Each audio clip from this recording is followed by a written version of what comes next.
Allah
Dialah Tuhan, Raja segala raja.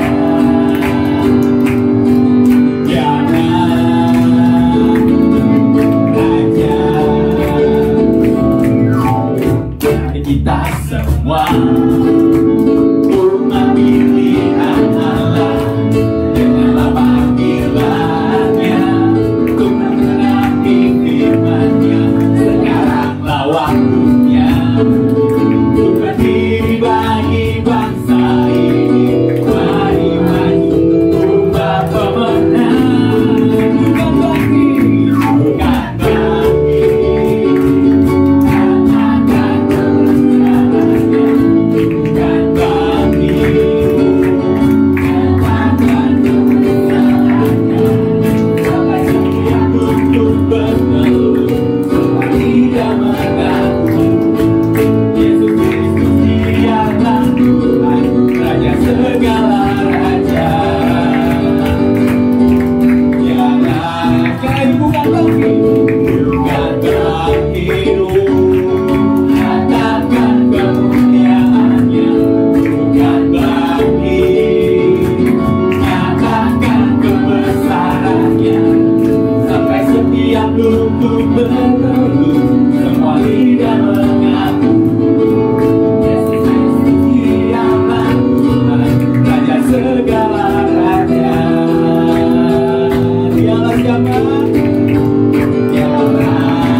Yang tak peduli akan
kembali, tarikku lebih dekat lagi.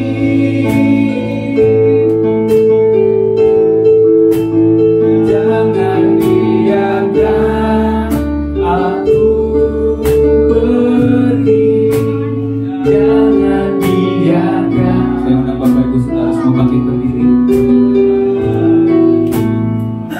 Jauh dari tata kasih karunia yang Kau beri. Sama-sama kita angkat tangan kita sekali. Panamlah aku di hadirat-Mu, meteraikanku dalam hati-Mu, di hadapan-Mu, di pelukan-Mu. Itulah hidupku sekali. Jangan biarkan aku pergi, jangan biarkan aku berlari menjauh dari tata kasih yang Kau beri. Haleluya. Tanamkan kami, tanamkan aku di hadirat-Mu, meteraikanku dalam hati-Mu, di hadirat-Mu, di hadapan-Mu, di pelukan-Mu. Itulah hidupku. Sebelum kita masuk dalam doa, kita harus memahami akan kata-kata lagu ini, bahwa seringkali kita lari dari apa yang Tuhan mau berikan, apa yang Tuhan mau sediakan. Ada tahta kasih karunia Tuhan yang tersedia bagi kita. Tapi seringkali kita bukan datang kepada Tuhan menghampiri tahta kasih karunia, tapi seringkali kita menjauh dari hadirat Tuhan. Kita mencari jalan keluar berdasarkan pengalaman hikmah kita. Kita tidak mau kembali datang kepada Tuhan. Padahal di tengah masalah, di tengah persoalan, di tengah pergumulan hidup, Tuhan sedang menunggu kita. Tuhan mengharapkan setiap kita datang kepada Tuhan, dan Dia siap menyediakan kasih karunia demi kasih karunia, sehingga setiap kita akan mengalami kemenangan, janji-janji Tuhan yang luar biasa. Dan biarlah melalui pujian ini menjadi doa setiap kita, supaya bukan kita lari dari hadirat Tuhan, tetapi biarlah Tuhan menanamkan kita senantiasa dalam hadirat Tuhan. Tuhan meteraikan kita dengan hatinya sendiri, sehingga kita tidak akan pernah lari, tetapi kita akan senantiasa mendekat, melekat kepada Tuhan, dan hidup menyenangkan hati. Mari kita nyanyikan sekali lagi lagu ini. Kita katakan kepada Tuhan, jangan biarkan aku pergi, jangan biarkan aku berlari menjauh dari tahta kasih karunia yang Kau beri. Tanamkan kami Tuhan, tanamkan aku di hadirat-Mu, meteraikanku dalam hati-Mu, di hadirat-Mu, di hadapan-Mu, di pelukan-Mu. Itulah hidupku di hadirat-Mu.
beban, segala persoalan kami.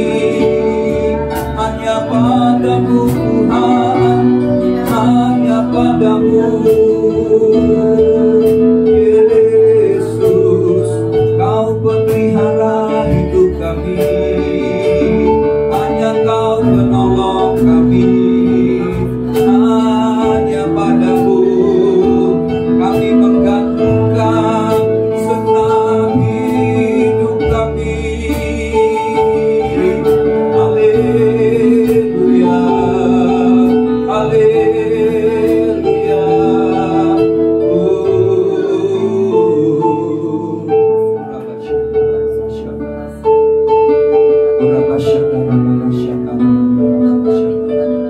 Mungkin hari-hari ini kau mengalami sebuah kepenatan, kejenuhan, baik dalam hidupmu hari demi hari atau dalam ibadahmu. Kau menganggap ini semua sebuah rutinitas, sesuatu hal yang menjenuhkan, membosankan. Tapi biarlah kembali hari ini Tuhan mau menyegarkan setiap kami. Tuhan mengasihi setiap kita. Bahkan doa kita, Tuhan tanamkan kami terus dalam hadirat. Kami gak mau lepas dari hadirat. Kami mau supaya cinta-Mu Engkau meteraikan dalam hati setiap kami. Bahkan hidup kami Engkau meteraikan dalam hati kami. Sebab itulah yang menjadi kekuatan, jadi harapan kami. Pada saat kami bergantung sepenuhnya kepada Tuhan, maka kami yakin kami akan mengalami kelegaan, kami akan mengalami kelepasan, kami mengalami hal-hal yang ajaib di dalam Tuhan. Engkau berkata bahwa hati yang hancur tidak akan pernah Kau pandang hina di hadapan, karena Engkau melihat setiap kami, Engkau tahu pergumulan kami, dan Engkau mau senantiasa kami semakin hari semakin mengalami Tuhan di sepanjang hidup. Terima kasih Tuhan, pagi hari ini kami rindu semakin mengenal Tuhan lewat firman Tuhan. Kami mau tenggelam dalam hadirat Tuhan. Kami rindu kebenaran-kebenaran firman itu sungguh-sungguh mengubah hidup kami, memerdekakan kami, melepaskan kami dari setiap belenggu-belenggu Tuhan, dan membuat kami menjadi orang yang sungguh-sungguh mengalami hidup yang sesungguhnya di dalam Tuhan. Terima kasih Bapa. Mari Roh Kudus beri kami hikmat kewahyuan, beri kami pengertian, beri kami pengenalan yang benar akan Tuhan, sehingga kebenaran yang kami dengar Bapa dapat membuat hidup kami menjadi hidup yang menyenangkan senantiasa hati-Mu. Kami buka hati kami untuk pekerjaan firman dan pekerjaan Roh-Mu, hanya di dalam nama Tuhan Yesus Kristus. Semua kita yang siap mendengarkan firman bersama-sama katakan amin. Amin. Beri kemuliaan bagi Tuhan Yesus. Silakan duduk. Shalom. Puji Tuhan Bapak Ibu Saudara, kita masuk di bulan September ya. Kalau ada orang bilang biasanya yang bulan ber ini bulannya hujan ya. Hujan, tapi sekarang lagi musim kemarau yang cukup panjang. Kita berdoa supaya Tuhan mengirimkan hujan. Pertanyaannya lagi, kenapa kok orang udah bilang kalau ber itu musim hujan? Itu mitos atau fakta? Ya, kalau kita mau pikir bahwa kadangkala kita sudah terpola, ya Bapak Ibu Saudara, dengan sebuah pemahaman, sehingga kita berpikir bahwa pemahaman itu sudah disampaikan dari nenek moyang, dari turun temurun, udahlah itu yang paling benar. Padahal ternyata seperti perubahan cuaca yang terjadi, hal itu bukan jadi sebuah hal yang merupakan yang pasti. Jadi seringkali kita sudah terpola dengan pikiran-pikiran kita. Ya, oleh sebab itu kita harus menyelaraskan pikiran kita dengan pola yang pasti-pasti aja. Ya, tentunya pola seperti apa? Pola di dalam firman Tuhan. Karena kalau kita menggantungkan hidup kita dengan sebuah pola yang sedang terjadi di dunia, misalnya di dunia lagi resesi, terus kita langsung panik, panik buying bahasanya. Terus kita langsung ngeluarin uang kita sebanyak-banyaknya dari bank, takut nanti kalau duitnya kita hilang, nggak bisa diambil lagi, kita miskin. Nah, kita senantiasa terbawa dengan arus situasi yang terjadi dalam dunia. Di dunia ini nggak ada kepastian. Amin. Tapi dalam firman Tuhan, di dalam Tuhan ada kepastian. Jadi kita cari yang pasti-pasti aja. Amin. Bukan cari yang hal-hal yang tidak pasti. Dan ini yang Tuhan sediakan bagi setiap kita. Ya Bapak Ibu Saudara, tema khotbah hari ini adalah mengelola kesehatan pikiran. Mari kita baca ayatnya dahulu di dalam Kolose 3 ayat 1 sampai dengan ayat yang keempat. Hanya 4 ayat ya. Jadi oke, kita baca bersama-sama aja ya. Dari ayat 1 sampai dengan ayat 4. Dan dapat semua ya. 1, 2, 3. Karena itu, kalau kamu dibangkitkan bersama dengan Kristus, carilah perkara yang di atas, di mana Kristus ada, duduk di sebelah kanan Allah. Pikirkanlah perkara yang di atas, bukan yang di bumi. Sebab kamu telah mati dan hidupmu tersembunyi bersama dengan Kristus di dalam Allah. Apabila Kristus yang adalah hidup kita menyatakan diri kelak, kamu pun akan menyatakan diri bersama dengan Dia dalam kemuliaan. Amin. Buat firman Tuhan. Bapak Ibu Saudara, pikiran kita ini adalah sesuatu yang kita harus jaga. Karena pikiran kita ini penting. Kalau pikiran kita sudah rusak, pikiran kita sudah sakit, untuk membetulkannya ini nggak mudah. Ya. Dan pikiran kita ini adalah sebuah sesuatu yang Tuhan percayakan untuk kita kelola dengan baik. Amin. Kalau kita tidak kelola pikiran kita dengan baik, apa yang terjadi? Yang terjadi pikiran kita akan rusak. Pikiran kita akan memikirkan hal-hal yang salah, hal-hal yang negatif. Dan pikiran kita itu akan menentukan sikap kita, bahkan tindakan kita. Jadi betapa pentingnya kita menjaga pikiran kita. Ya, kalau kita mengabaikan, jadi tidak ada lagi bilang, oh nanti Tuhan yang akan jaga pikiran kita. Enggak. Kita yang bertanggung jawab menjaga pikiran kita. Ya. Kalau pikiran kita sudah rusak, wah ini butuh anugerah dari Tuhan untuk mengubah pola pikir kita yang salah, pola pikir kita yang sudah tidak selaras dengan firman Tuhan, selaras dengan kebenaran. Mental kita yang mungkin sudah hancur, sudah rusak, ini nggak mudah.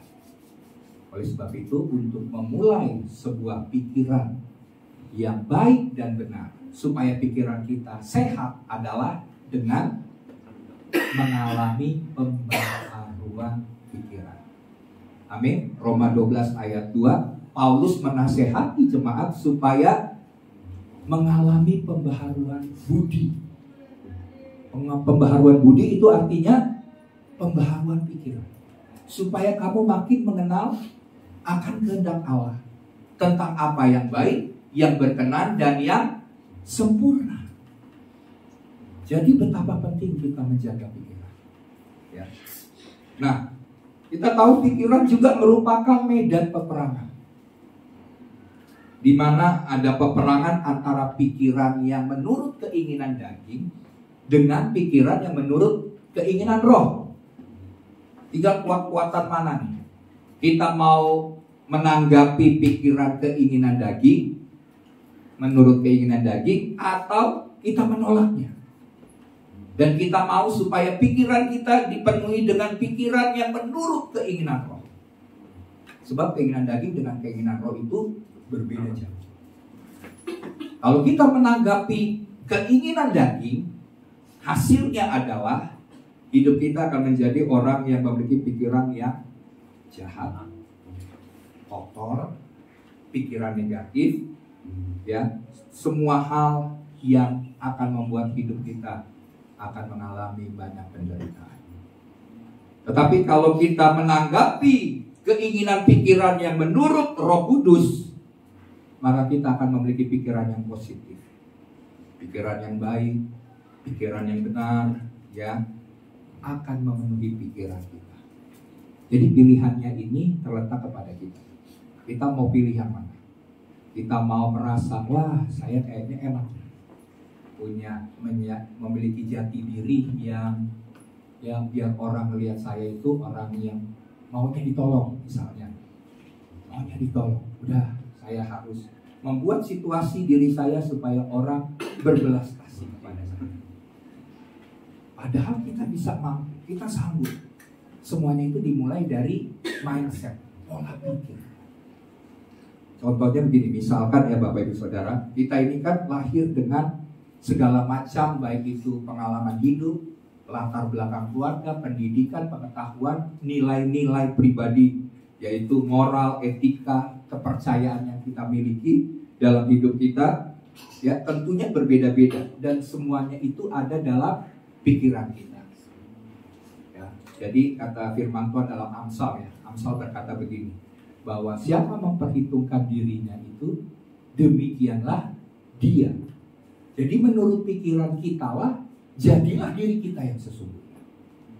Ya, jadi betapa pentingnya kita memiliki pikiran yang sehat, pikiran yang benar. Karena kalau kita memiliki pikiran yang salah, pikiran yang tidak sehat, itu berpengaruh dengan kesehatan fisik, berpengaruh dengan kesehatan mental. Ada banyak orang bingung, ini penyakitnya, penyebabnya apa? Dan kalau berdasarkan hasil jurnal atau penelitian dari para dokter medis, seringkali menganggap bahwa masalahnya yang paling besar adalah bukan di pola makan, pola hidup misalnya, tapi seringkali karena pikiran yang stres, depresi, sehingga kita mengalami gangguan tidur. Kita nggak bisa tidur, insomnia, karena pikiran yang membuat kita, akhirnya kan kita jadi sakit karena pikiran. Jadi mari anggap ini sesuatu hal yang penting. Ya, jangan menganggap hal-hal yang dari kita pikir menurut dunia itu penting, padahal belum tentu penting. Kita ikut firman Tuhan bahwa pikiran kita penting. Kita harus jaga, kita harus pelihara. Jangan sampai rusak. Oke ya. Nah, jadi Bapak Ibu Saudara, mari. Nah, dari apa yang kita pikirkan biasanya akan menentukan sikap atau posisi kita. Seperti saya contohkan tadi, misalnya ada orang yang sama-sama nih sedang mengalami krisis. Ya, krisis apa sajalah misalnya. Bagi orang tertentu, dia melihat krisis, dia menganggap bahwa ini ada peluang besar. Ada orang melihat krisis, dia nggak lihat krisisnya. Dia tidak melihat masalah yang begitu besar yang sedang dia alami. Tapi dia tahu, pasti ada peluang yang besar. Saya harus lihat peluangnya ini di mana, di balik krisis ini. Tapi ada yang melihat krisis, dia bilang begini, wah ini terlalu sulit. Ini kayaknya saya nggak bisa mengatasinya. Ini terlalu besar persoalannya. Bagaimana caranya, saya nggak ngerti. Saya belum pernah mengalami krisis ini. Akhirnya kita menyerah. Udah, whatever you do, ya apalah yang terjadilah. Saya nggak tahu bagaimana menghadapi. Terus ada yang ketiga misalnya, waktu dia menghadapi krisis, dia bilang berkata begini, saya tahu, saya mampu mengatasi masalah ini. Karena apa? Karena saya punya pengalaman. Saya pernah mengalami pengalaman itu. Saya pasti bisa mengatasi krisis karena saya punya pengalaman masa lalu. Ya, berbeda cara mengatasi krisis. Yang keempat misalnya, waktu dia menghadapi krisis, dia bilang gini, saya pasti dapat melewatinya. Sekalipun ini adalah sesuatu situasi yang baru yang saya alami, tapi saya yakin, saya percaya, saya mampu mengatasi krisis itu. Nah, jadi berbeda-beda cara pandang kita. Kita mau yang posisi mana? Firman Tuhan berkata, segala perkara dapat kutanggung di dalam Dia, di dalam Kristus yang memberi kekuatan kepada. Jadi kembali pola pikir kita sangat menentukan. Kalau pola pikir kita salah, maka hidup kita juga akan terus salah. Tapi kalau kita mengalami pembaharuan pikiran di dalam Kristus, kita sedang menuju jalan yang benar. Dan kalau kita mencapai jalan yang benar, ujungnya tentu kita akan mencapai kebahagiaan, sukacita, kebenaran, kemenangan yang disediakan oleh Tuhan.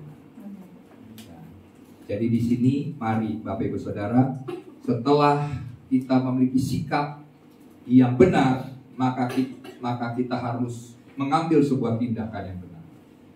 Ya, jadi jika sudah berpikir maka tindakan yang salah, maka pikiran yang salah, maka tindakannya juga akan salah.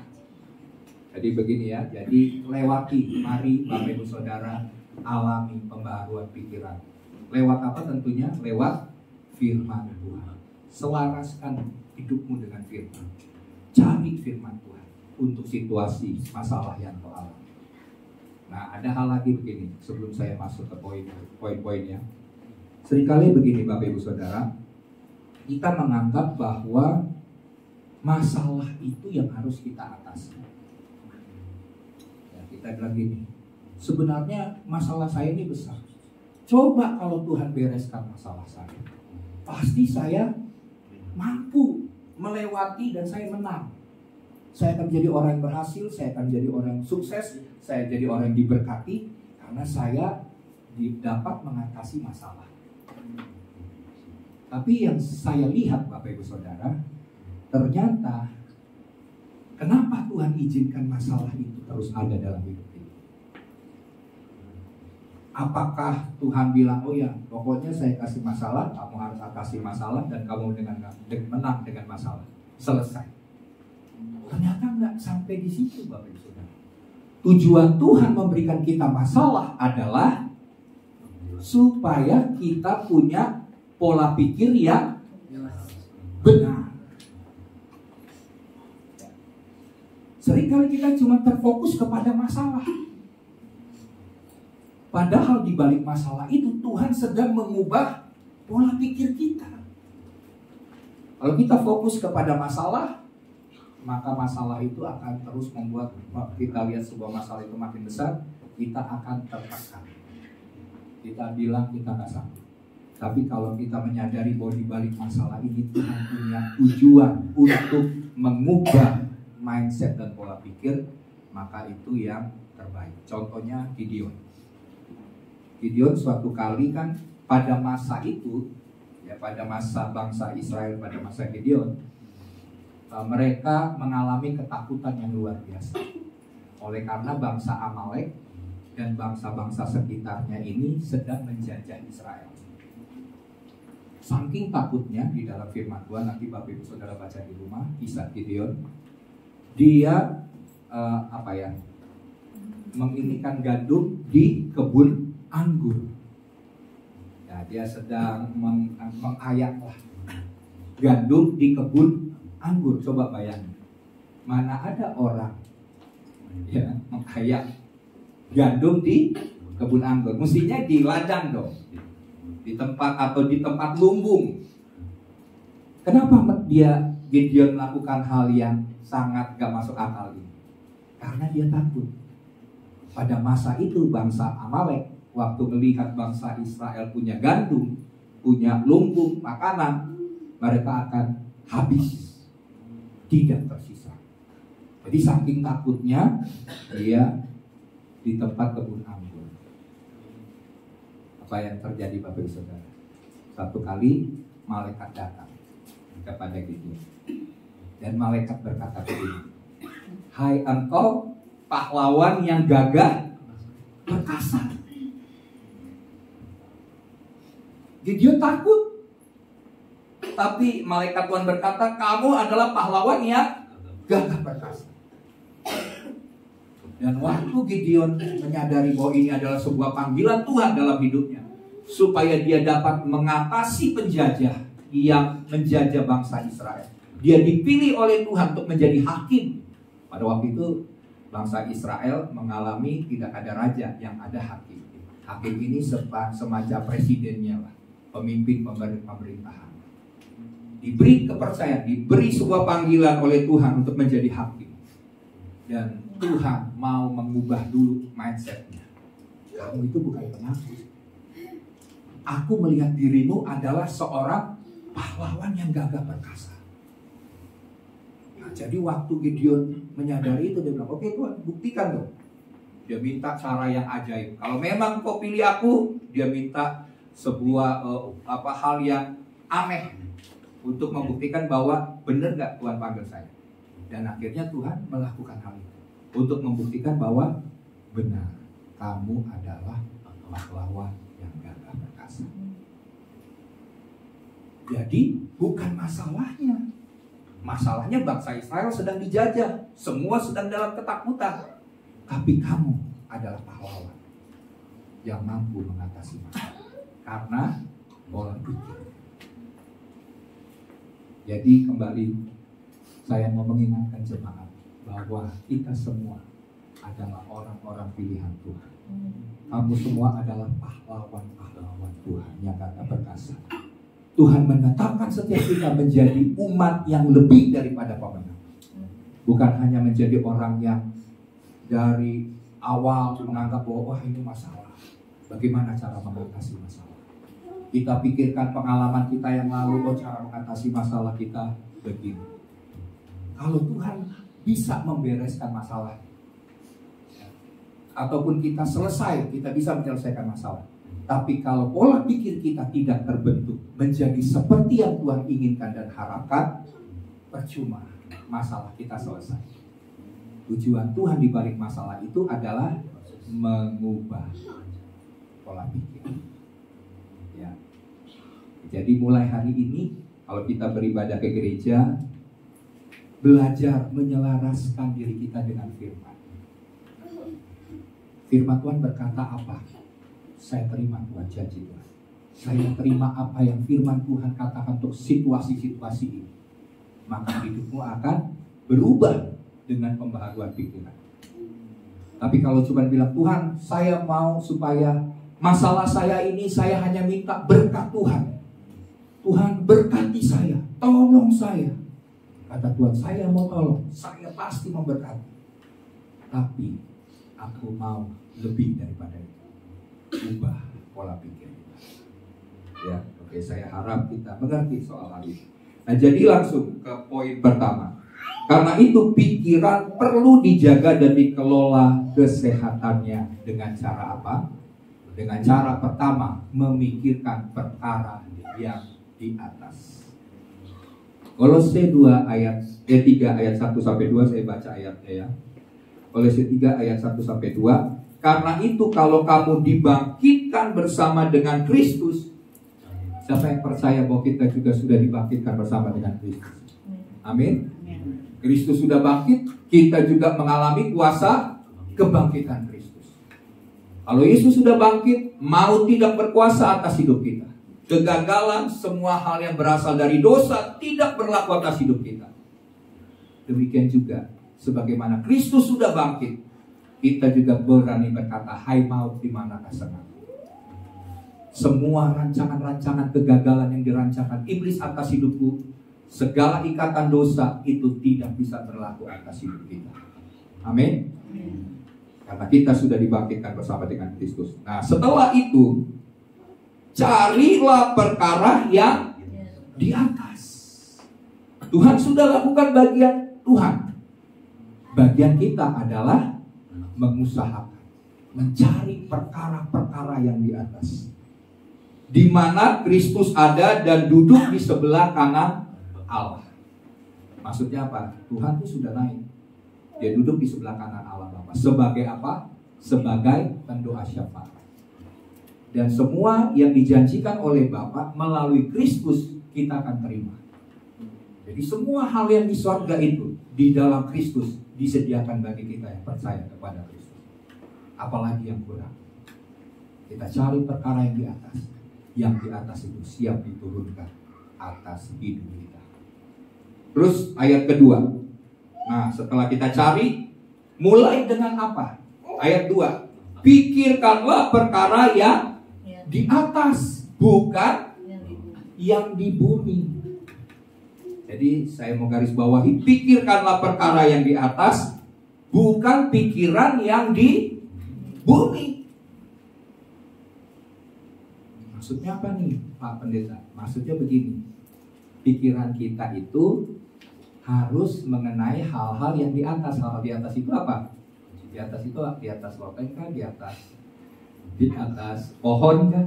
Bukan. Di atas apa? Di atas itu maksudnya apa? Kerajaan sorga, kerajaan Allah. Pikirkanlah perkara-perkara kerajaan Allah. Makanya Tuhan bilang begini, jangan kamu khawatir tentang apapun juga, tapi cari dahulu kerajaan Allah dan kebenarannya.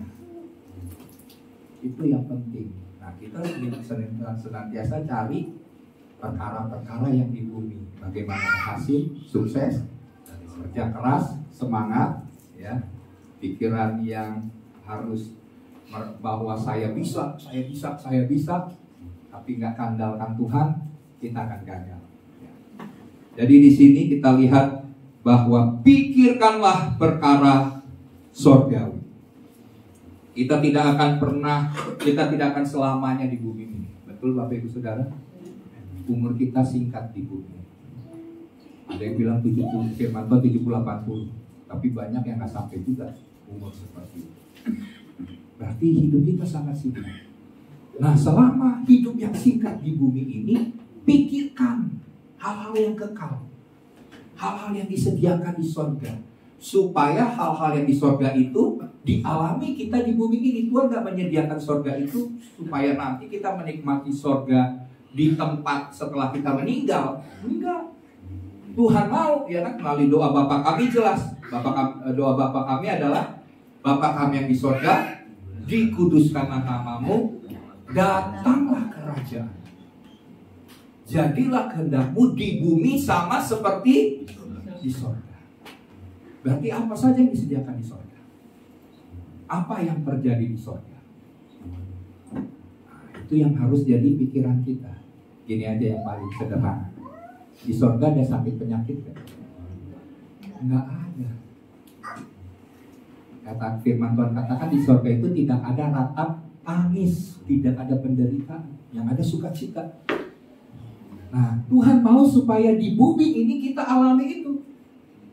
Kalau masih ada sakit penyakit, ya minta sama Tuhan, di sorga gak ada sakit penyakit. Saya juga mau hidup sehat. Sakit penyakit dalam nama Yesus pergi. Kembali ke pola pikir kita. Jadi di sini kita harus memikirkan perkara-perkara. Jadi fokus kita adalah harus fokus yang di sorga, hal-hal kerajaan sorga. Coba kita lihat Roma 14 ayat 17. Roma 14 ayat 17. Firman Tuhan berkata begini, sebab kerajaan Allah bukanlah soal makanan dan minuman, hal-hal yang lahiriah, hal-hal yang kedagingan, hal-hal yang duniawi, bukan soal makan dan minum dan lain sebagainya, tapi soal kebenaran, soal damai sejahtera dan sukacita oleh Roh Kudus. Itu kerajaan Allah. Itu yang kita harus cari. Jadi bukan soal duniawi, perkara-perkara duniawi. Kita kan senantiasa mengajarkan, mungkin orang tua mengajarkan ke anak-anak lagi, kamu harus kaya ya. Nanti kalau udah gede jadi orang kaya. Makanya supaya jadi kaya, saya sekolahin kamu di luar negeri. Supaya kamu jadi pinter, pendidikan kamu hebat, maka kamu akan menjadi orang yang kaya raya. Mengejar Terus kita juga mengejar karir, kita mengejar posisi. Karena kita tahu, kita berpikir kalau kita punya posisi, kita punya pengaruh, punya posisi berarti punya pengaruh kan? Berarti apa saja yang saya bisa ambil, saya bisa ambil. Karena saya punya posisi. Nah, jadi itu perkara-perkara dunia. Tapi firman Tuhan berkata bahwa kita jangan memikirkan bukan soal makan dan minum dan perkara-perkara yang ada di dunia ini yang sementara. Tapi mulailah berpikir untuk kekekalan. Jangan sampai cuma gara-gara pikiran kita yang masih duniawi, kita nggak bisa diangkat. Ya, kisah yang paling jelas adalah tentang istri siapa? Istri Lot. Waktu Tuhan dah suruh Lot sama keluarganya cepat pergi karena sebentar lagi Sodom dan Gomora akan aku tunggang balikan. Akhirnya si Lot bilang, ini udah gak ada waktu nih Tuhan, saya pergi ke Zoar aja ya, yang paling dekat, karena kalau pergi ke sana lagi terlalu jauh, saya udah gak sempat. Oke, sampai Zoar pun kamu harus sampai di Zoar, baru kamu akan diselamatkan dan aku akan menunggang balikan Sodom dan Gomora. Tapi Bapak Ibu Saudara, apa yang terjadi? Mungkin tinggal beberapa meter dari kota Zoar, dari tempat di mana mereka akan diselamatkan. Kalau mereka udah sampai Zoar, mungkin mereka mau lihat Sodom dan Gomora dihancurkan Tuhan, aman, betul? Pasti aman, karena Tuhan bilang Zoar itulah tempat aman yang Tuhan telah tetapkan bagi Lot dan keluarganya. Tapi belum sampai Zoar, dia berpikir ya sebentar lagi Zoar sampai. Aku pengen dia. Kenapa dia pengen lihat? Menengok ke belakang. Karena hatinya masih kepada hal-hal duniawi yang ada di Sodom dan Gomora. Mungkin hartanya, kan nggak rela disuruh pergi dengan harta yang begitu banyak. Jadi hatinya masih di perkara dunia. Apa yang terjadi? Waktu dia belum sampai Zoar, dia pengen lihat Sodom dan Gomora. Yang terjadi adalah dia menjadi tiang negara. Karena hati kita melekat dengan perkara dunia, kita nggak jadi mendapatkan keselamatan. Kita tidak mengalami pengangkatan yang daripada Tuhan. Jangan sampai hati dan pikiran kita hanya perkara dunia, tapi harus pikirkan perkara yang kekal, perkara kerajaan surga. Ya, nah, firman Tuhan katakan soal kebenaran. Kebenaran itu berarti mencari kebenaran, mengetahui kebenaran. Sebab waktu kita mengetahui kebenaran, kebenaran itu akan memerdekakan kita. Cari kebenaran. Selama engkau belum mendapatkan kebenaran dari Tuhan, sebenarnya masih ada banyak belenggu dalam hidup kita. Tapi waktu kita mengetahui kebenaran, kebenaran itu akan memerdekakan belenggu-belenggu yang mengikat hidup kita. Ya, cari firman Tuhan, cari kebenaran, maka itu akan membuat hidup kita merdeka, tidak lagi menjadi hamba, tidak lagi menjadi budak dari dosa, dari akibat dosa. Terus kerajaan surga itu bicara soal damai sejahtera. Damai sejahtera itu contohnya seperti apa? Contohnya seperti waktu Yesus tidur di kapal. Tapi di kapal itu sedang terjadi apa? Gelombang angin sakal yang begitu kuat. Kira-kira Yesus pada waktu itu pura-pura tidur atau benar-benar tidur? Pura-pura tidur atau benar-benar tidur sampai murid-muridnya bilang gini, Yesus bangun, kamu tahu kita akan tenggelam ini. Berarti kan secara fisik nih kencang sekali anginnya, gelombangnya sangat besar sampai naik turun begini. Pura-pura tidur atau benar-benar tidur? Benar-benar tidur, Bapak Ibu Saudara. Gak bohong-bohong kan, Tuhan gak pernah bohong. Terus langsung bilang, ada apa ya? Enggak, benar-benar terlelap. Mengapa Yesus bisa sampai sungguh-sungguh tertidur? Karena dia punya ketenangan dari sejahtera. Walaupun angin sakal begitu kuat, begitu gelombang begitu tinggi, dia nggak takut. Demikian juga kita waktu menghadapi badai, gelombang hidup yang begitu besar, Kita harus tetap tenang. Ada damai sejahtera. Jangan cepat panik. Waktu kita cepat panik, katakan maka apa saja yang kita akan perbuat akan menjadi salah. Ada pemain bola bilang begini, pelatih bola bilang begini.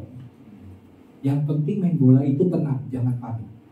Sebab sehebat pemain itu ya, profesional, udah pokoknya bayarannya tinggi. Kalau dia tinggal berhadapan dengan gawang kosong nih, tapi dia panik, tendang bisa melambung, bisa kena tiang, bisa pelan, tendangan ditangkap kiper. Karena kenapa? Tidak tenang. Dalam menghadapi situasi hidup, tenang. Karena ada damai sejahtera di dalam Tuhan. Di dalam Tuhan ada ketenangan. Ada jaminan bahwa kau akan tetap selamat. Jadi jangan takut. Jangan bilang naik pesawat nih, lagi udah tinggi-tingginya banyak kali kan. Kalau udah naik pesawat kadang-kadang terjadi turbulensi. Wah, semua orang udah pasti udah pada teriak, udah pada berdoa ya. Ada yang doa Bapa kami, ada yang bahasa roh, ada yang udah teriak, udah bingung, panik. Kita percaya karena kita tahu bahwa Tuhan akan jamin saya. Karena perjalanan hidup saya belum selesai. Tapi kalau Tuhan bilang, ya ini sekarang waktunya anakku, aku jemput kamu, ya udah siap karena sorga sudah tersedia bagi kita. Jadi tetap miliki damai sejahtera. Orang dunia mencari damai, mereka tidak dapatkan damai. Tapi kita di dalam Kristus ada damai sejahtera yang melampaui segala pikiran atau akal kita. Disediakan bagi kita. Kemudian sukacita oleh Roh Kudus. Jangan biarkan hidup kita terintimidasi ya dengan kesalahan, perasaan bersalah. Kita hidup dalam ketakutan, kekhawatiran. Terus juga kita juga jangan memiliki hidup yang dari muka kan kita ketawa. Ini mukanya sedang muram, sedang sedih, dari raut muka kan kelihatan. Padahal Tuhan bilang bahwa sukacita dari Tuhan adalah kekuatan. Kita harus punya sukacita. Karena Tuhan mau kita sebagai anak-anaknya hidup dalam sukacita. Kenapa kita bersukacita? Karena kita tahu Tuhan baik, Tuhan memelihara, Tuhan memberikan janji-janji yang luar biasa. Dan waktu anak-anaknya bersukacita, maka Bapa di surga juga akan senang. Karena ya coba lihat, kalau kita sebagai orang tua lihat anak-anak kita udah muram, udah sedih, ya kita kan kasihan gitu ya. Kita bilang, kenapa kamu sedih? Kita mau sebagai orang tua supaya anak-anak kita senang, sukacita. Bahkan kalau perlu, apa yang kamu butuh? Nih Papa belikan permen kah, belikan balon kah, belikan apapun supaya hati anak kita menjadi sukacita. Apalagi Bapa di surga, Dia mau kita sebagai anak-anaknya bersukacita karena segala kebutuhan kita disediakan oleh Tuhan.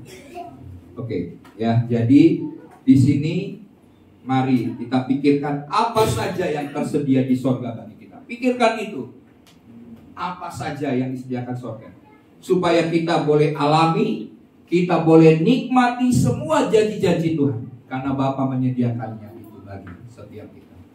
Bahkan Tuhan bilang kalau kamu belum minta, firman Tuhan berkata begini, kamu belum minta, mintalah supaya sukacitamu menjadi penuh. Tuhan malah nagih. Firman Tuhan bilang, kamu belum meminta, Tuhan bilang minta supaya kamu bersukacita dan supaya kamu tahu Bapamu menyediakan segala sesuatu yang kita butuhkan. Amin. Oke. Terus pikirkan kehendak Tuhan, apa saja yang menyenangkan hati Tuhan, dan selaraskan hati kita, pikiran kita dengan firman Tuhan. Harus selaraskan. Jangan kita malah takut, khawatir dan segala hal. Oke, yang pertama. Yang kedua, mengenakan pikiran Kristus. Filipi 2 ayat 5-6. Oke, saya baca, bisa baca ayatnya. Filipi 2 ayat 5-6. Hendaklah kamu dalam hidupmu bersama menaruh pikiran dan perasaan yang terdapat juga dalam Kristus Yesus, yang walaupun dalam rupa Allah tidak menganggap kesetaraan dengan Allah itu sebagai milik yang harus dipertahankan. Jadi di sini Yesus yang setara, sederajat, sehakikat dengan Allah, karena Allah kita adalah Tritunggal ya. Tapi Allah kita Allah yang esa.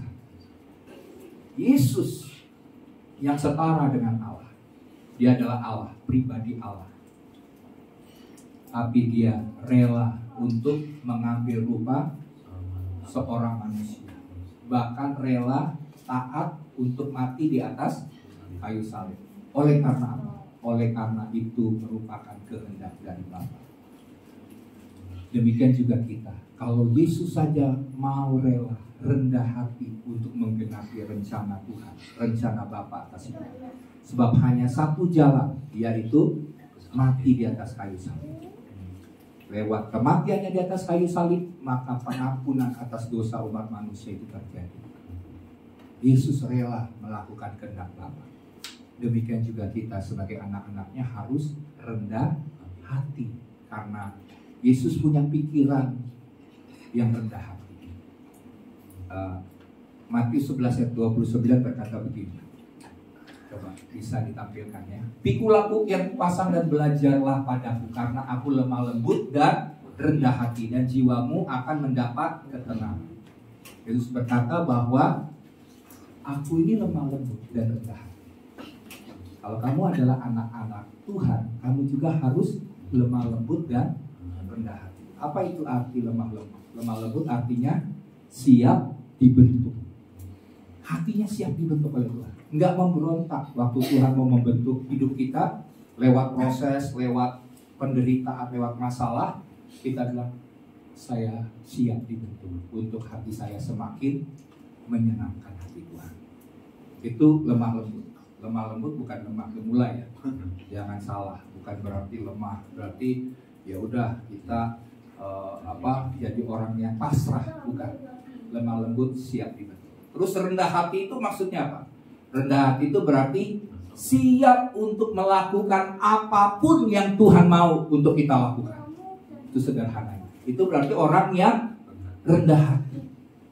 Kalau Tuhan suruh supaya kita menabur, misalnya kita melakukan perbuatan baik, kalau kita sebagai orang yang rendah hati, kita siap melakukan yang Tuhan perintahkan untuk kita kerjakan. Kalau itu merupakan bagian kita. Jadi Tuhan berkata, kalau aku lemah lembut dan rendah hati, kamu juga harus lemah lembut dan rendah hati. Karena dengan demikian jiwamu akan mendapat ketenangan. Selama kita memberontak kepada pembentukan Tuhan dalam hidup kita, maka kita akan menjadi orang yang tidak tenang hidup. Kita akan terus lari dari pembentukan Tuhan. Dan semakin lama kita lari dari pembentukan Tuhan, maka prosesnya juga akan lebih panjang dan lebih menyakitkan. Lebih baik kita berserah, kita ikuti Tuhan mau apa yang Tuhan kehendaki atas hidup saya. Ya, itu saya singkat aja. Jadi Yesus telah menyelaraskan dirinya dengan kehendak Bapa. Demikian juga kita. Mari kenakan pikiran Kristus. Dengan berpikir yang sama seperti Kristus, maka kita juga akan menerima peninggian yang daripada Bapa.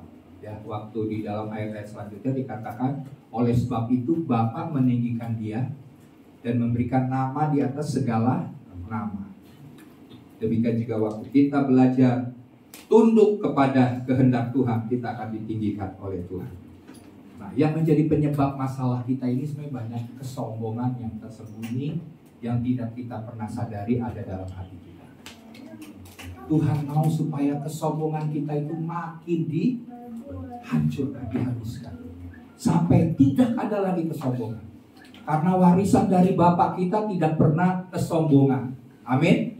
Kesombongan itu milik iblis. Waktu dia bilang, aku hendak menyamai Tuhan supaya aku bisa disembah seperti Tuhan, dia menjadi sombong. Nah, waktu kita sombong, kita mewarisi sifat dari si jahat. Orang Batak bilang simbolis. Itu orang roh jahat. Tapi waktu kita mau supaya pikiran kita, hati kita benar di hadapan Tuhan, kita harus membuang kesombongan. Ya. Dan waktu kesombongan kita bisa hancurkan, maka persoalan hidup akan menjadi lebih ringan. 2 Korintus 10 ayat 5. 2 Korintus 10 ayat 5 berkata begini. Apa yang harus kita lakukan supaya kita juga mengenakan pikiran Kristus? Nikonya lagi nggak ada ya. Oke, 2 Korintus 10 saya baca. 2 Korintus 10 ayat 5. Paulus berkata begini. Kami mematahkan setiap siasat orang dan merubuhkan setiap kubu yang dibangun oleh keangkuhan manusia untuk menentang pengenalan akan Allah. Kami menawan segala pikiran dan menaklukkannya kepada Kristus. Jadi Paulus tahu bahwa dalam pelayanan dia, ini dia berhadapan dengan pikiran-pikiran manusia, orang-orang yang berbeda-beda. Jadi jangan pikir kalau pendeta khotbah ini mudah, enggak. Sebab pendeta berkhotbah ini berhadapan dengan pikiran orang yang macam-macam. Tapi Paulus punya cara mengatasi pikiran-pikiran orang. Dia bilang begini, apa yang dilakukan? Kami mematahkan setiap siasat, merubuhkan setiap kubu yang dibangun oleh keangkuhan manusia untuk menentang pengenalan akan Allah. Jadi Paulus belajar bahwa ini menghadapi orang-orang dengan pikiran yang macam-macam ini, yang harus dia lakukan apa? Dia patahkan segala pikiran yang menentang akan Allah, yang menolak pengenalan akan Allah. Aku patahkan. Ya, terus kami menawan segala pikiran dan menaklukkannya kepada Kristus. Saya berharap kita juga mau menawan pikiran kita. Nggak perlu pendeta yang harus berdoa. Dalam nama Yesus aku tawan segala pikiran jemaat. Aku taklukkan pikiran jemaat kepada Kristus. Nggak perlu pendeta doa seperti ini. Kita sendiri yang bilang, Tuhan, aku mau taklukkan pikiran. Bukan pikiran kedaginganku yang berkuasa, tapi pikiran Kristus yang berkuasa atas hidupku. Itu yang penting. Oke ya, jadi ini aplikasinya. Lakukan. Maka hidupmu akan semakin selaras dengan Kristus. Yang ketiga, yang terakhir, memikirkan sesuai kemampuan. Roma 12 ayat 16. Roma 12 ayat 16 bisa kita baca. Hendaklah kamu sehati sepikir dalam hidupmu bersama. Janganlah kamu memikirkan perkara-perkara yang tinggi, tetapi arahkanlah dirimu kepada perkara-perkara yang sederhana. Janganlah menganggap dirimu pandai. Maksudnya apa? Banyak orang, Bapak Ibu Saudara, terjebak dalam kesulitan karena memiliki cara berpikir yang salah. Betul ya? Banyak kali kita terjebak dalam masalah karena pikiran kita yang salah. Atau sering disebut sebagai orang yang zaman sekarang mengatakan apa? Overthinking. Baperan, ya. Lebay misalnya. Ya mungkin seperti itu. Jadi overthinking. Nah, misalnya begini. Merasa diri tidak berharga karena terus-menerus gagal. Kita bilang, kenapa saya gagal terus-menerus? Jangan-jangan memang diri saya ini adalah orang yang terkutuk bodoh. Saya adalah orang yang udah mungkin dari dulu dari nasib saya adalah orang yang gagal. Nah ini karena kita punya pikiran, cara berpikir yang salah. Dan oleh karena cara berpikir yang salah, kita terus mengalami kesulitan demi kesulitan dalam hidup.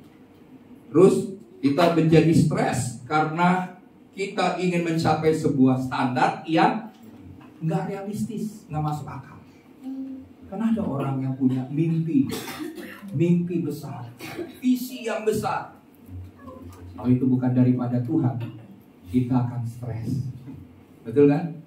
Saya mau jadi pengusaha yang sukses sama seperti Elon Musk misalnya. Mimpinya terlalu tinggi. Karena saya percaya dalam Yesus saya pasti bisa. Tapi kita nggak lihat secara realistis. Untuk mencapai ke sana bagaimana caranya. Dan butuh yang disebut dengan anugerah Tuhan.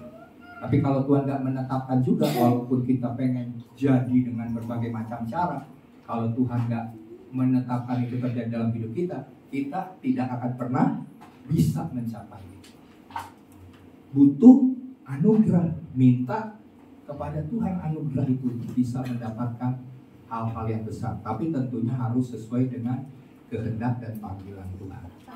Jangan maunya kita. Kalau kita mengejar visi yang merupakan agenda kita, visi kita pribadi, nggak selaras dengan visinya Tuhan, kita akan menderita. Karena ingin mengejar sebuah standar yang tidak realistis, yang tidak sesuai dengan diri kita. Nah, ini yang disebut dengan orang yang memiliki overthinking. Apa itu overthinking? Berpikir berlebihan.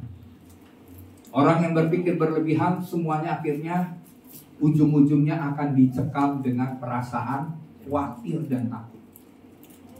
Ya, karena dia terlalu berpikir berlebihan, dia bilang, waduh, saya kalau pergi sekarang, nanti kalau ini ada ketemu setan, udah takut dia.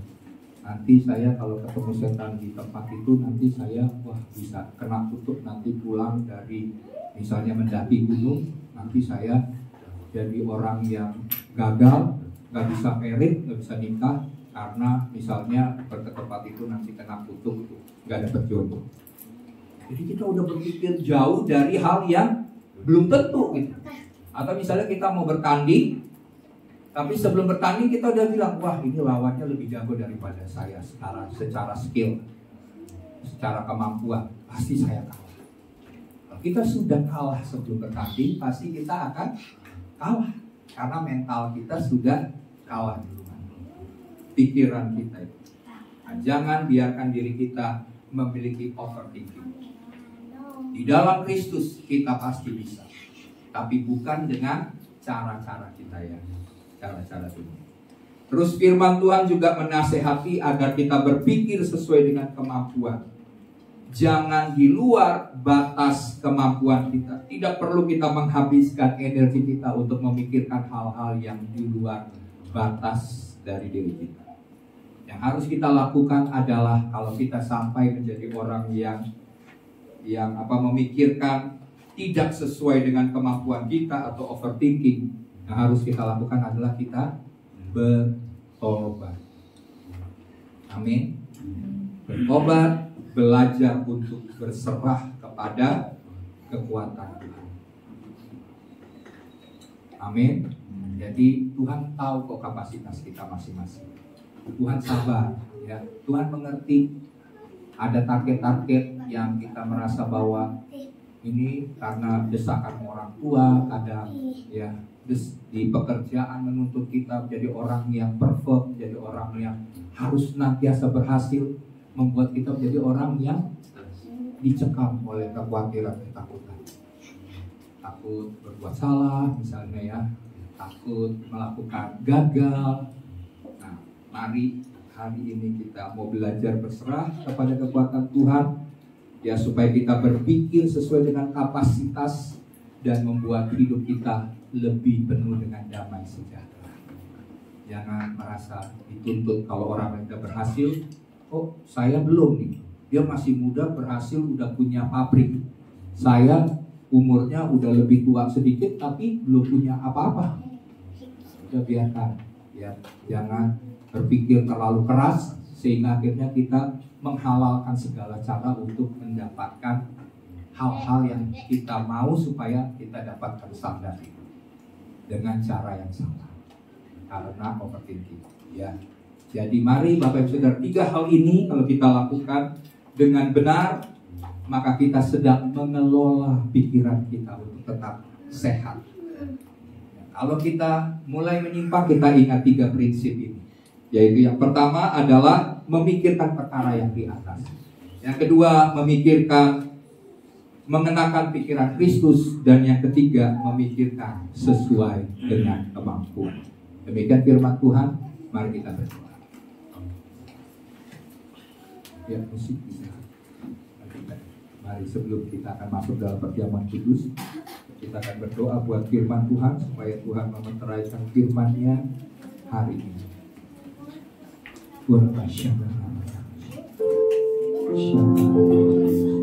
Mari kita mengarahkan hati kita kepada Tuhan. Firman yang kita dengar adalah pesan Tuhan bagi setiap kita. Pikiran kita senantiasa kita pikir bahwa ini adalah sebuah bagian yang gak penting. Kita membiarkan pikiran kita berkelana, memikirkan perkara-perkara yang liar, memikirkan perkara-perkara yang kotor, perkara-perkara yang negatif.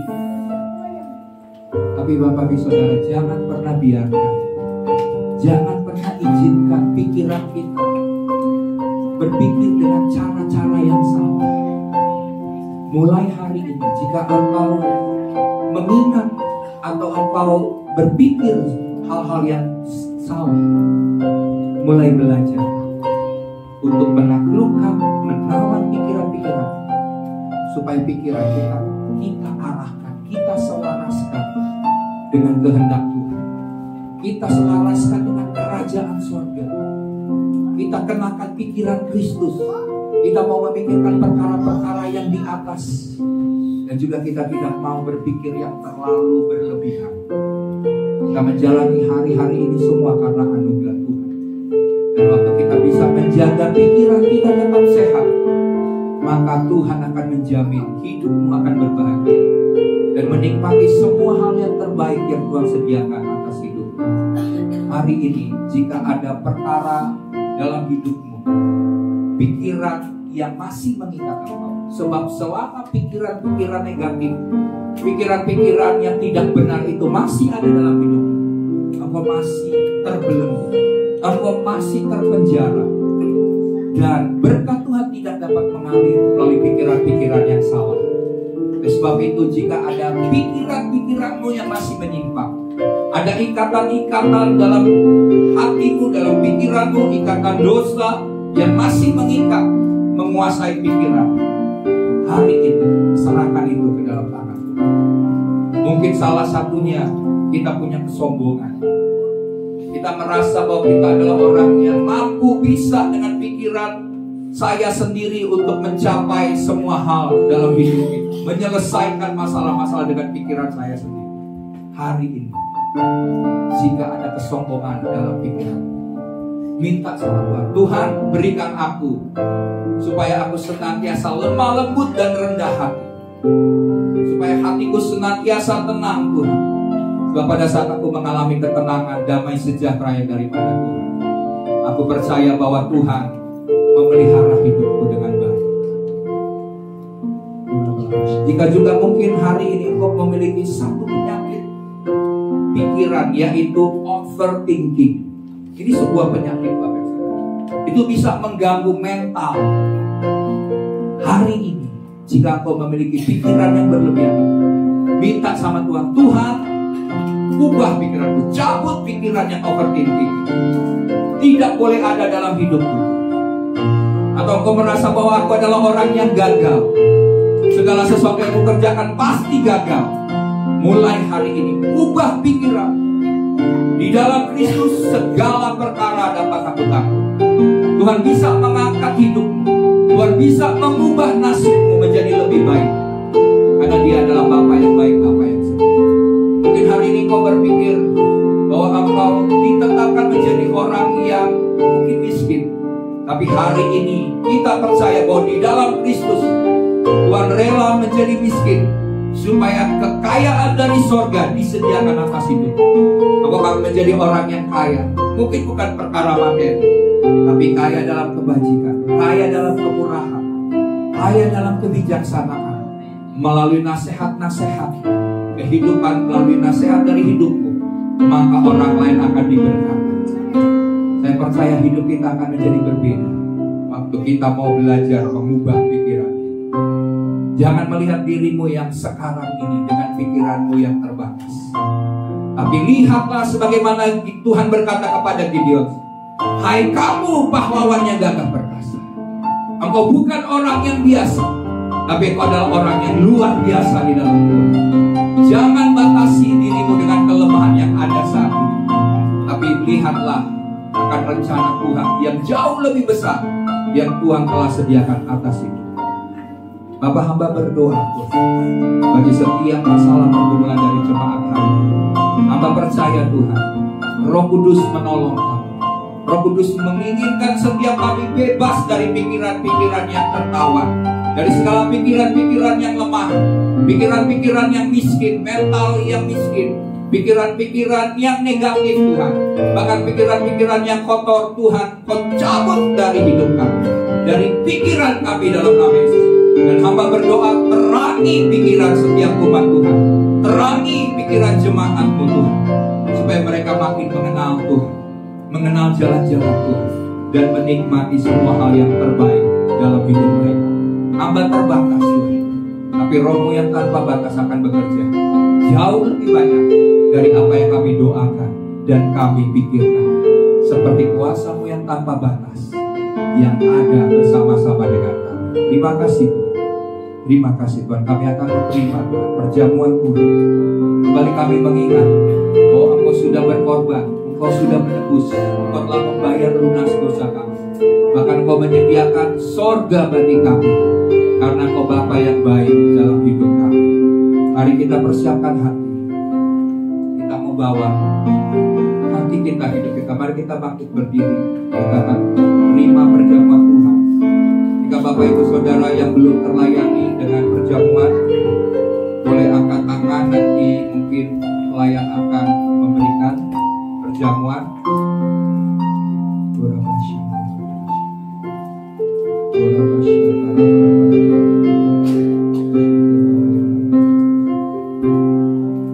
Haleluya.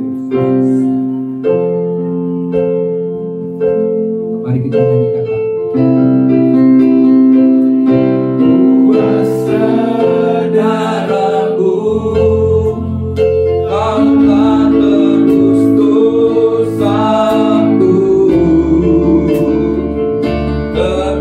Kudusanmu melingkupiku, kasihmu, kasihmu mengalir, memulihkan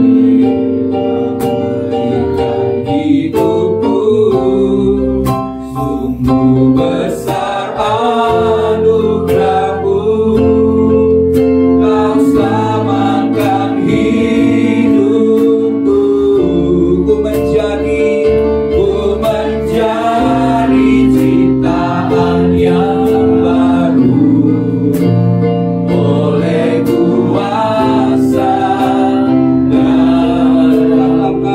kuasa darah-Mu, kuasa darah-Mu. Kau telah tebus dosa. Terima kasih Bapa. Kekudusan-Mu melingkupiku, kasih-Mu mengalir, memulihkan hidupku. Sungguh besar anugerah-Mu, Kau selamatkan hidupku. Ku menjadi ciptaan yang baru oleh kuasa darah-Mu. Ku menjadi ciptaan baru, ku menjadi ciptaan yang baru oleh kuasa darah-Mu. Mari kita angkat roti dan anggur di atas kepala kita. Tuhan, kami percaya pada saat kami mengangkat roti dan anggur ini, maka Kau mengubahnya menjadi tubuh dan darah Tuhan. Kami mau bersekutu dengan tubuh dan darah-Mu Tuhan. Kami mau mengingat akan pengorbanan Kristus 2000 tahun yang lalu untuk penebusan akan dosa-dosa kami. Dan Engkau telah mengangkat kami menjadi anak-anak-Nya. Kami mendapatkan keselamatan dan kehidupan kekal seperti yang Tuhan janjikan atas hidup kami. Kami bersyukur Tuhan. Tapi kami bukan hanya mengingat akan pengorbanan Kristus, tapi kami menyadari pada saat kami bersekutu dengan tubuh dan darah Tuhan, kami menyadari bahwa hidup kami bukan kami lagi, melainkan Kristus yang hidup hidup di dalam kami. Segala keilahian DNA daripada Allah sendiri menyatu dalam kehidupan kami, dan kami akan menerima janji-janji yang terbaik pada saat kami menyatu dengan Tuhan sendiri melalui persekutuan dengan tubuh dan darah-Mu Tuhan. Sebab kami tahu ini adalah sebuah perjanjian yang Engkau ikat bagi kami, perjanjian yang baru yang dimeteraikan dengan darah Yesus Kristus. Maka segala hal-hal yang baik, hal-hal yang ajaib, hal-hal yang dari surga yang tersedia atas kami, Tuhan menyediakannya bagi kami. Terima kasih Tuhan. Mari kita akan mengangkat roti. Tuhan, inilah firman-Mu. Tuhan berkata, pada waktu malam tapi ia diserahkan, ia mengambil roti, dan sesudah itu ia mengucap syukur atasnya. Ia memecah-mecahkannya dan berkata, inilah tubuhku yang diserahkan bagi kamu. Perbuatlah ini menjadi peringatan akan aku. Terima kasih Tuhan. Kami sudah mengingat pengorbanan-Mu, dan kami sudah mengetahui bahwa Engkau hidup dan tinggal di dalam kami. Mari sebelum kita makan, dengarlah firman yang berkata, bukankah roti yang telah dipecah-pecahkan ini adalah persekutuan dengan tubuh Tuhan? Mari kita makan dengan iman dalam nama Tuhan Yesus.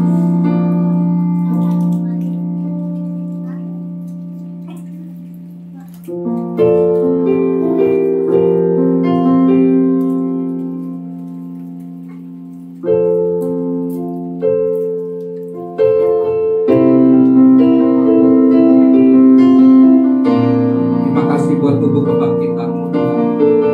Kau memberikan kepada kami kehidupan kekal sehingga pada akhir zaman, sebagaimana Kristus dibangkitkan, demikian juga kami akan dibangkitkan dengan kuasa kebangkitan-Mu. Terima kasih bahwa oleh bilur-bilur-Mu yang berdarah, kami sudah disembuhkan dari sakit penyakit. Dan sebelum kami mengangkat Tuhan cawan di atas kepala kami, denganlah firman yang berkata, demikian juga ia mengambil cawan sesudah makan lalu berkata, cawan ini adalah perjanjian baru yang dimeteraikan oleh darah. Perbuatlah ini setiap kali kamu meminumnya menjadi peringatan akan aku. Sebelum kita minum, kita percaya kuasa darah Yesus menebus segala dosa-dosa kita. Maka kita sudah diampuni dari dosa-dosa kita. Kita percaya tidak ada intimidasi, bahkan tidak ada pekerjaan iblis yang dapat menyentuh hidup kita, karena kita punya perjanjian darah dengan Kristus, dan darah Yesus akan membungkus hidup kita, sehingga tidak ada virus, kuman, bakteri yang sedang bekerja di hari-hari ini di sekitar kita, tapi Tuhan menutup bungkus kita, menudungi kita. Ada pagar anugerah, ada benteng yang membentengi hidup kita. Itu anugerah Tuhan dan kuasa darah Yesus. Bahkan firman Tuhan berkata, kita mengalahkan iblis yang mendakwa kita siang dan malam. Kita mengalahkannya dengan darah anak domba dan perkataan kesaksian kita. Bahkan kita tidak takut menghadapi maut sekalipun, karena hidup kita telah dibeli dan telah dibayar lunas untuk menjadi milik Tuhan. Terima kasih Tuhan buat janji-janji Tuhan yang luar biasa. Dan pada saat kami meminum darah perjanjian yang dimeteraikan dengan cawan perjanjian baru yang dimeteraikan dengan darah Yesus, nah, kami percaya segala janji-janji melalui kuasa darah Yesus akan menjadi bagian hidup kami. Mari sebelum kita minum, dengarlah firman yang berkata, bukankah cawan yang olehnya kita naikkan ucapan syukur adalah persekutuan dengan darah Kristus? Mari kita minum dengan iman di dalam nama Tuhan Yesus.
worship your holy name. I worship your holy name. Haleluya, kami memuji kebesaran-Mu, kami memuji Engkau Tuhan kami yang layak dipuji dan ditinggikan. Terima kasih Bapa buat kebaikan-Mu sampai dengan hari ini. Kami bersyukur kami ada karena anugerah Tuhan. Tuhan terima kasih buat pemeliharaan Tuhan, Engkau yang memelihara hidup kami. Kami percaya Engkau menyediakan semua hal yang terbaik atas hidup kami. Tuhan, kami juga berdoa bagi jemaat yang mungkin hari ini dalam keadaan sakit, dalam keadaan lemah Tuhan. Kami sepakat berdoa Tuhan, biar kuasa kesembuhan Tuhan menjamah hidup kami Tuhan, memberikan kesembuhan sebab Engkau berkata bahwa Engkau adalah Jehovah Rafa, Tuhan yang menyembuhkan. Engkau adalah dokter di atas segala dokter, tabib di atas segala tabib. Saat ini kami berdoa biar mujizat kesembuhan menjadi bagian dalam hidup kami. Terima kasih Bapak, kami juga berdoa bagi Ibu Titin Tuhan, saudari kami Bapak yang saat ini masih dalam keadaan lemah untuk melakukan tindakan-tindakan operasi, bahkan pasca operasi Tuhan. Kami berdoa Tuhan campur tangan, Tuhan bekerja dengan cara Tuhan yang ajaib. Kami minta biar Tuhan bekerja untuk memberkati akan setiap dokter, para perawat Tuhan. Tindakan-tindakan medis yang akan dilakukan, semuanya boleh berjalan dengan baik dalam campur tangan Tuhan. Kami menyerahkan Tuhan kehidupan Ibu Titin di dalam perlindungan, di dalam kasih Tuhan yang sempurna. Terima kasih Bapak, dan setiap kami yang sedang mengalami pergumulan-pergumulan masalah, kami mau melihat Tuhan di balik setiap masalah kami. Kami melihat bahwa Tuhan sedang membentuk pikiran kami supaya semakin selaras dengan kehendak Tuhan, semakin selaras dengan firman Tuhan. Dan kami percaya pada saat Engkau mengubah pola pikir kami, maka masalah kami akan kami dapat atasi bersama dengan Tuhan yang memberikan hikmat dan tuntunan atas hidup kami. Tuhan memberkati mereka yang membutuhkan Tuhan untuk masalah-masalah ekonomi, finansial. Tuhan campur tangan. Kami berdoa Tuhan yang membukakan tingkap-tingkap langit di sorga, dan Tuhan menyediakan perkara-perkara yang besar. Sebab kami percaya bagi Tuhan tidak ada perkara yang mustahil. Tuhan mampu mengadakan mujizat, sehingga segala sesuatu yang kami butuhkan Tuhan menyediakan dengan cara Tuhan yang ajaib. Kami percaya Tuhan, Engkau sudah melakukan perkara besar, dan Engkau akan terus melakukan perkara-perkara besar dalam hidup kami. Bagi anak-anak baik sekolah yang di pendidikan Tuhan, baik SMP, SD, SMP, SMA, kuliah Tuhan, kami berdoa Tuhan berikan hikmat kecerdasan kepada mereka, supaya mereka mendapatkan nilai yang terbaik, juga memiliki karakter yang baik Tuhan, sehingga Engkau yang menjamin masa depan mereka menjadi anak-anak yang berhasil dan sukses di dalam Tuhan. Kami memberkati juga mereka yang bekerja, Tuhan berikan hikmat sehingga mereka boleh mendapatkan pekerjaan yang baik, pekerjaan yang baik, bahkan mereka akan senantiasa naik jadi pemimpin, bukan menjadi ekor Tuhan. Sebab itulah yang Tuhan sediakan dan janjikan bagi kami. Kami terima segala janji-janji Tuhan yang besar dan ajaib atas hidup kami. Biarlah itu terjadi atas hidup kami sebagai orang percaya. Dan Engkau berkata bahwa kehidupan kami akan senantiasa naik dan tidak pernah turun. Bahkan kami akan terbang tinggi bagaikan burung Raja Wali, mengatasi segala pergumulan dan masalah kami. Bahkan lebih daripada itu, Tuhan telah menetapkan kami menjadi orang yang lebih daripada pemenang. Terima kasih Tuhan buat penyediaan dan berkat Tuhan yang melimpah atas hidup kami. Kami juga memberkati akan pemerintah kami di mana kami ada. Berkati Bapak Presiden Tuhan Joko Widodo, berkati Wakil Presiden Haji Ma'ruf Amin, para menteri Tuhan, berikan setiap pemimpin-pemimpin bangsa takut akan Tuhan untuk memerintah rakyat ini dengan benar. Memberkati Tuhan akan setiap pejabat-pejabat pemerintah dari tingkat pusat sampai dengan tingkat daerah. Berkati gubernur Tuhan, berkati camat, berkati wali kota, berkati Tuhan lurah Tuhan, RT, RW, berkati Tuhan setiap pemimpin-pemimpin bangsa kami, sehingga mereka boleh menjadi pemimpin yang hidup takut akan Tuhan dan membuat rakyat ini menjadi sejahtera. Terima kasih Bapak, berkati juga TNI dan Polri untuk menjaga keamanan negeri kami, dijauhkan dari segala intoleransi, radikalisme, terorisme.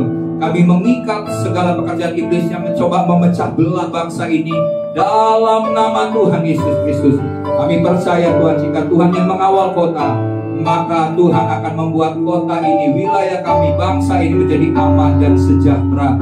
Terima kasih Bapa, kami percaya Tuhan senantiasa mendengar doa-doa kami, sebab Tuhan memperhitungkan doa-doa kami. Bahkan kami rindukan Tuhan Indonesia diluputkan dari segala bencana yang sedang terjadi. Kami berdoa bagi polusi di wilayah Jakarta ini, Tuhan campur tangan. Kami berdoa, kami menolak, menahan segala hal-hal yang menyebabkan polusi di bangsa ini. Tuhan jauhkan Tuhan, supaya jangan terjadi lagi korban yang menderita ispa Tuhan oleh karena polusi di Jakarta yang semakin membahayakan Tuhan. Kami minta campur tangan Tuhan, kami minta belas kasihan kemurahan Tuhan turun atas Jakarta Tuhan, sehingga masalah ini dapat teratasi dengan baik Tuhan. Sebab kami tahu kami butuh doa Tuhan. Kami percaya bahwa Jakarta membutuhkan doa, Indonesia membutuhkan doa. Oleh sebab itu kami mau berdoa untuk Jakarta dan di Indonesia, supaya Tuhan senantiasa campur tangan. Kami tidak mengandalkan kekuatan manusia, sebab kami hanya mengandalkan Tuhan yang senantiasa menjawab doa-doa kami. Terima kasih Bapa. Kami juga berdoa, luputkan dari masalah kekeringan, kelaparan, resesi ekonomi. Tuhan, biar Tuhan membawa Indonesia semakin naik Tuhan, sehingga tahun-tahun ke depan Indonesia menjadi negeri yang maju, diberkati oleh Tuhan. Karena kami mau senantiasa berdiri berdoa bagi bangsa dan negeri kami. Berkati juga Tuhan, kami juga berdoa Tuhan, biarlah bangsa ini Tuhan semakin banyak yang mengenal Tuhan. Kami rindukan penginjilan boleh terjadi Tuhan, penuaian jiwa-jiwa boleh terjadi Tuhan, dan bawa setiap kami orang-orang percaya untuk membawa kabar baik itu kepada dunia yang sedang terhilang dan membutuhkan kabar baik. Kami adalah duta-duta dari kerajaan sorga. Kuatkan dan teguhkan kami Tuhan akan panggilan itu dalam hidup kami, supaya hidup kami boleh menjadi pembawa berkat, kami pembawa kabar sukacita dari sorga, sehingga makin banyak jiwa yang dimenangkan bagi kerajaan sorga. Kami rindukan itu Tuhan, biar Tuhan menutup bungkus negeri ini aman Tuhan dari segala rancangan-rancangan jahat iblis. Terima kasih Bapa, ada banyak perkara, banyak hal yang kami mau bawa di hadapan Tuhan. Tapi kami tahu Tuhan mengenal, Tuhan mengerti hati kami, dan kami percayakan seluruh kehidupan bangsa dan negeri kami, akan seluruh kehidupan kami ke dalam tangan Tuhan, dan di penghujung Tuhan daripada ibadah kami. Kami percaya Tuhan akan menyediakan berkat yang khusus bagi kami, orang-orang pilihan Tuhan. Maka biarlah kami menerima berkat itu pada hari ini Tuhan. Mari jemaat Tuhan, kekasih Tuhan di Cimata Tuhan, angkat tangan, harapkan hal-hal yang besar, karena Dia Tuhan yang mau melakukan perkara besar atas hidup. Bapa, ini tangan dari hamba-hambamu, anak-anakmu yang terangkat. Maka mulai hari ini kami diberkati di dalam kehidupan kami, diberkati dalam keluarga kami, diberkati dalam pekerjaan kami, diberkati dalam pelayanan kami, diberkati dalam apa saja yang kami kerjakan dengan Tuhan, dengan kedua tangan kami. Tuhan menyertai dan membuatnya berhasil.